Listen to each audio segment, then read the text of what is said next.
Hello and welcome back to the Scale Modelling Cafe, and welcome to part 6, the final part of the Academy F-14 build. First off, some oil dot weathering. So just going to use some enamel thinner from Ammo, and then I'm just going to use just a few of the oil brushes. So black, the ever useful Starship Filth, some white, and some dust, which is a kind of sort of pinky buff tone. So this has had a varnish coat to seal everything in so far, using VMS satin. And I'm just going to put a very light layer of thinner over the top, just to dampen the surface. I have found that when you apply the oil paint, if it's not that damp, then it can actually stain the surface. Not too bad if it's a gloss surface, but you do need a bit of bite really for the oils, but not too much bite. So by just dampening the area, you avoid that kind of spotty effect that you can get. And then I'm just applying the oil paint directly using the applicator that you get with the little pot. But just note where I'm putting the oil paint. So I'm concentrating the darker tones on the wing root by the wing sweep mechanism, and then down some of the hinges where grime is naturally going to collect, and then the white towards the center of panels, and the rest of it just randomly over the surface. So the aim of this is to replicate sort of false shadows and dirt and grime. So here going in with a bit of black on the wing root and a little bit of fading as well. So the oil dot is effectively, it's its own little mini filter, and we're just going to blend it into its next door neighbour, and it's just going to add that layer of depth of grime and grunge and fading. So just taking a flat brush, again this has just been moistened with a little bit of thinner, we're just going to slowly start to blend in the oil paint. Now you will see the brush disappear every now and again, that's just to clean it up.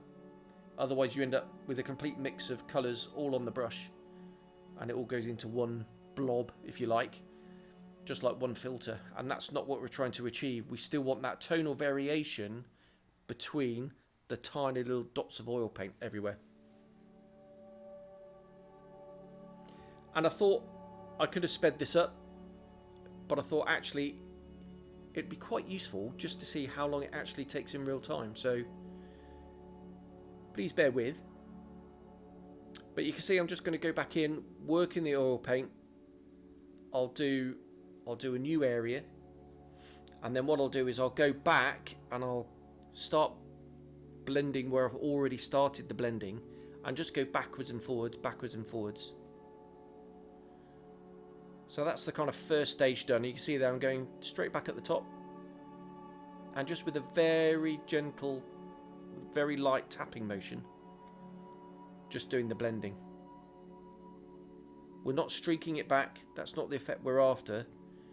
We're trying to get that worn in dirt look and grime where it's just become sort of encrusted, if you like, into the paint surface, and also some of the paint fading effects.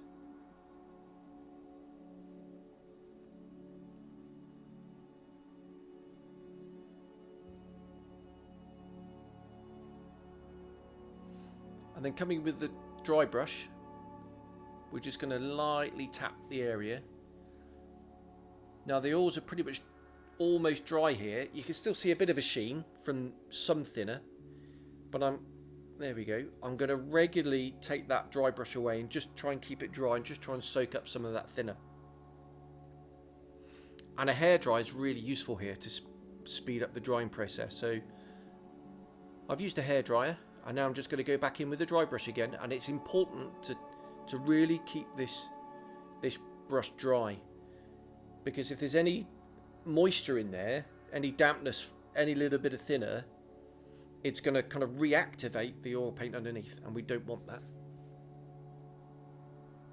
So that's the end of the first stage. And now when looking at photographs, I did notice that the areas of where the spoilers were and the flaps was a lot more grotty, a lot more grungy. So just using some of the oil paint with a little brush, I just went along the panel line and just try to put some of this oil paint very precisely along that panel line, just to try and replicate what I saw in photographs. And I think it's really important to keep referring to photographs of the real thing, because after all, that's the aim I'm trying to do. Okay, I know this is a what if, but with the painting and the weathering, I'm trying to make it look like a real aeroplane.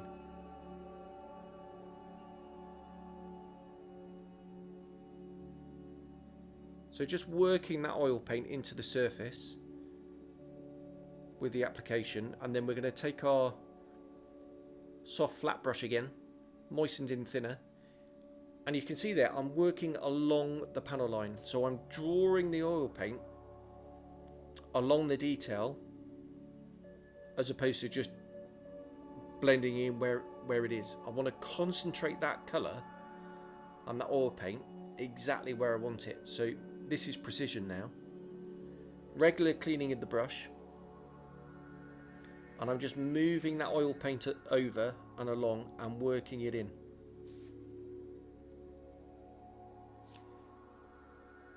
I want to keep more oil paint ready for the dry blending stage because I want this to be a stronger effect.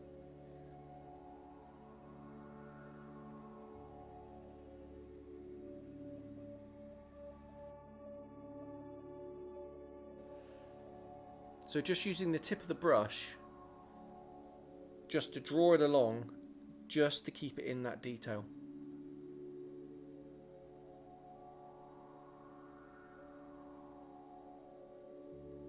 And again, cleaning the brush, and then we'll go back in and do the far side. So I'm doing this a bit candidly because I'm trying to keep it in shot, keep it a good camera angle. So it's a little bit more difficult. What I'd normally do is probably just turn that round because it would be easier. It's easier doing it for me because I'm right-handed, doing it sort of left to right, if you like, rather than right to left.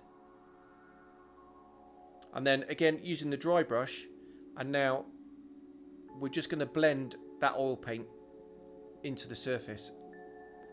And it's almost dry there, so it's quite easy now just to rub it in, just to blend it all in. And you'll see at the end it's a stronger effect because we have left more oil paint there. So again, I'm not using that much pressure at all. It's very, very light, very gentle. And just coming in with the finger, which is a really good blending tool. Just be careful of picking things up and leaving fingerprints though. That just removes some of the oil paint off some of the high spots and leaving it in the recesses.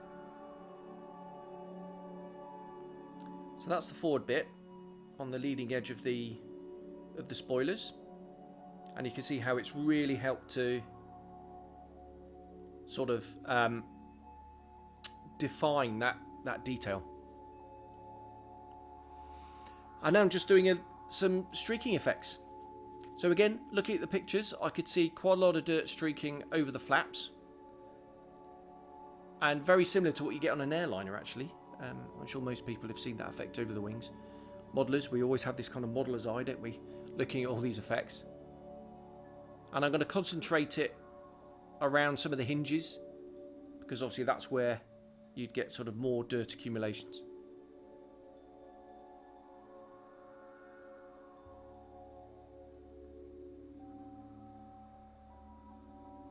And then I'm going to come back in with the Mark 1 hairdryer just to dry that off. I've had that hairdryer 15-20 years, and I think it was only about £10 back in the day. Absolute bargain, and I use it all the time in weathering because it does speed up the process. And then just the very final bits, we can just go in with this dry brush again and just do the final blending. You'll see they're sort of using the edge of the brush along some of the streaks just to make sure they're defined. And there we go.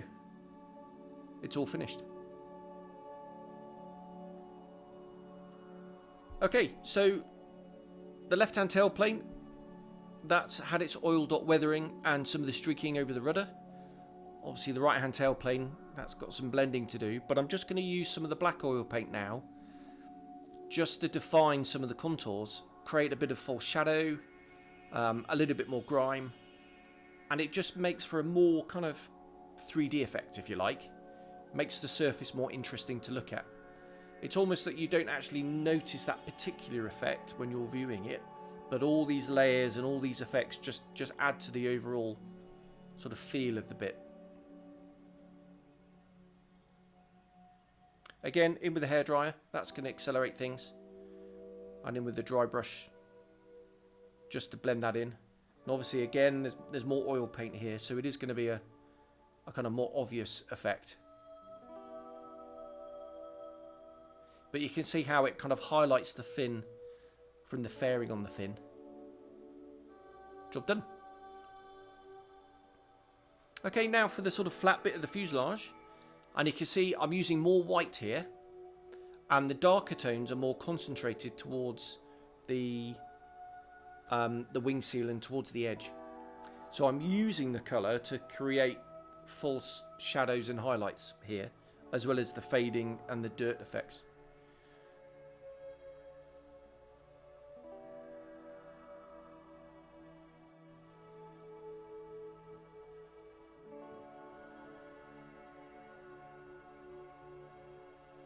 So again, in with the hairdryer, once that initial blending is done with the damp brush, and you can see on the walkways, I've used a bit of white oil paint there just to fade those down as well.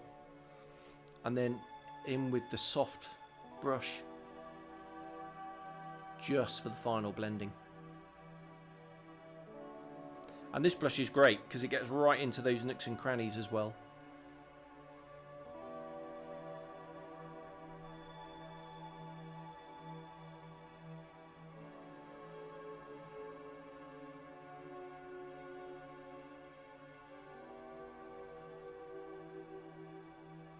And there we go.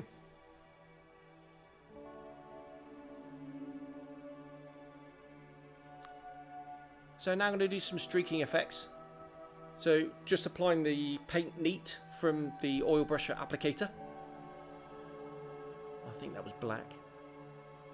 And then I'm just going to go in with the small brush again with a little bit of thinner on there. And I'm going to do a little bit of blending, because obviously the black oil paint is too harsh. So a little bit of blending first, wiping away the excess, and then the streaking effect is done with sort of very quick flicking type strokes, as you can see, just drawing that paint back.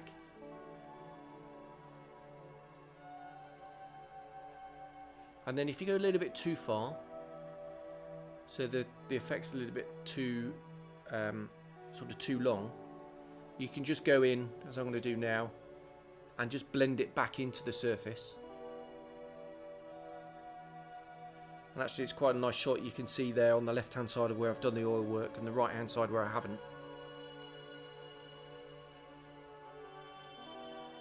And then if it's too subtle, you need a little bit more. It's just dead easy to go in and apply a little bit more.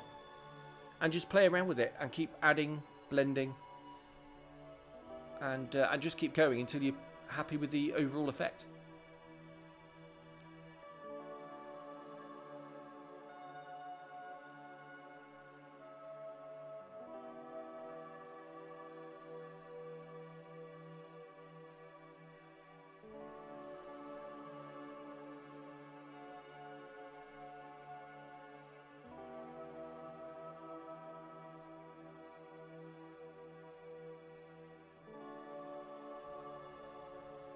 So there we go, just blending it away, and you can see I've added a bit more paint around that vent as well.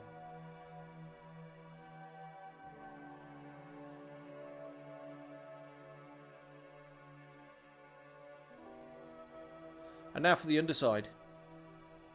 Now undersides tend to get more grotty than the top sides of the aeroplane. And especially on an airframe design such as this, where you've got these these sort of corners, if you like. You can have a lot of fun making those nice and grungy, as I've done here. So this is a mix of Starship Filth and black. And I'm just going to go in with the flat brush and just blend it all in. So we're going to get a grimy effect, a little bit of sort of false shadow effect. It's all adding to the depth of finish on the ventral strakes as well. And then coming in with the dry brush just for that final blending. And you can see the wing root area and how much more dirty they are.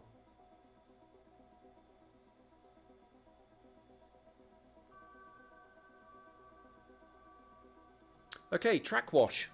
So clearly this aeroplane doesn't have tracks, but this is a really good tone for simulating hydraulic leaks. So just using this really long fine brush, I'm just going to draw in some very fine lines of this orangey brown tone. And I do remember once having been night flying, and this is on a Lynx, landed on board, did the post-flight walk round using a red torch. Yep, all looked good. And then a few minutes later, my senior engineer pulled me over, had a white torch, and the whole left-hand side of the aeroplane was covered in this red, sticky hydraulic fluid because we'd just had a massive leak just after we'd landed, which was quite lucky. The tracks wash is quite a nice tone for this, but you can even add a little bit of a rust tone to it as well, just to make it a little bit more orange. And then again, using the flat brush here, we're just going to blend it back in streaks. And if you look at some photos of the undersides of F-14s, they really are covered in hydraulic leaks. I guess it's one of those, it's a bit of a cliche, but the time to worry is when it stops leaking, because that means it's run out of oil.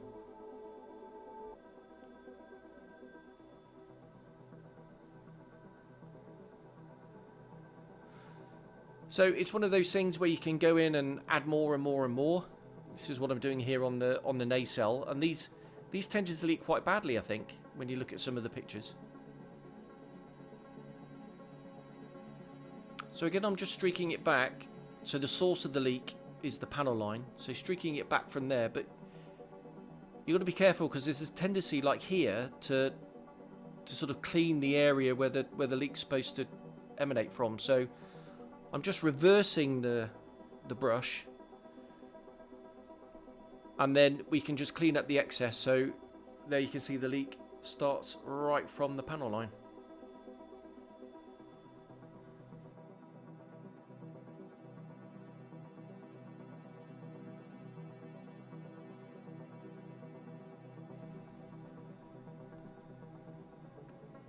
Okay, we're nearly at the end now, and the last thing to do before we put everything together is the arrestor hook.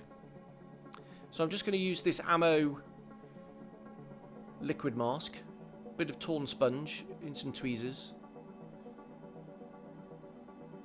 just dab off the excess, and then on the hook what I've done is I've painted the housing and masked that off, and then painted a very dark brown, sort of rusty steel colour if you like, and we're just going to dab on this masking fluid with the sponge, concentrating around the hook area itself.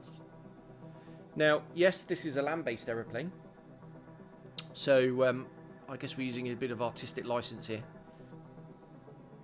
but actually the hook is used more than you might think.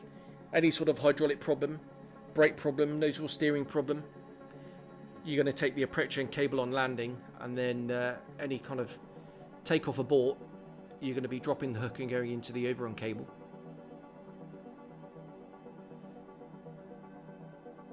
So painted it in this off-white colour, and then what we're going to do is we're just going to remove the masking from the housing, which is light aircraft grey. Now I didn't have any left over, I had painted this separately, so I had to remix the colour. I think I got it fairly close. And then all we're going to do is, just using our fingers, is we're going to rub, and away comes the masking fluid to reveal these awesome chips. And you can use this on wing roots, canopy sills, canopy floors, all sorts of areas where you're going to get some paint chipping, really.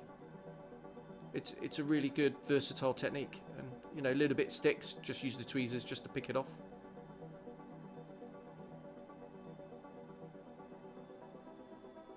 And there we go. But we're not quite done yet. So just using very, very thin rust oil paint, I'm just going to go in and I'm just going to apply a sort of little local filter just over where the chips are. And again, this is all about adding depth to the layers. It just makes it more interesting on the eye.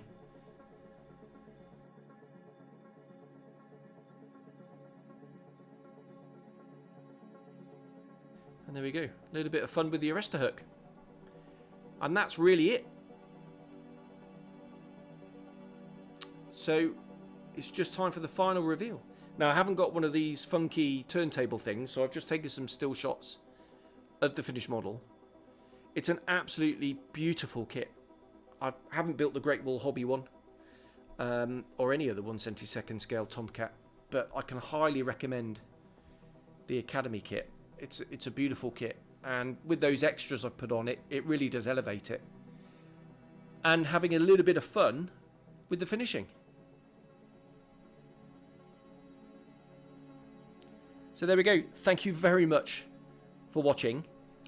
This is my first project on the channel. I've learned an awful lot just going through this process. So onwards and upwards. So thank you very much for tuning in, and I'll see you on the next video. Bye bye.